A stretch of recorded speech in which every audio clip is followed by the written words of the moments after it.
Esselamu aleyküm mehriban adamlar.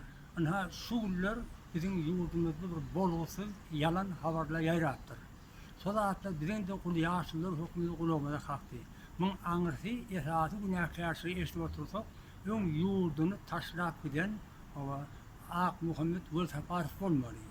Ey yoldaş Ak Muhammed, sen birinci nöbette ha ön yurdunu satıp yurdunu taşlap, ezen atan, vatan toprağını taşlap, göbek daman toprağını taşlap gitmekten onu bir nelet.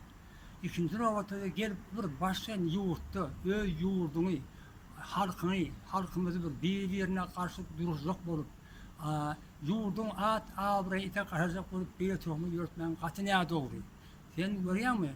Bir ezen atan mertebesini defelep, oğluydun ağır namusunu defelep, başka bir yurtta git gezmek diyorum, bunun özü ne alet? Türkmenin bir naklı var. O yarından ayrılan 7 yıl ağlar, yurdundan ayrılan ölüyençe ağlar diye. Son şimdi sen ömrün ahını şelle o yerde ağlarsın.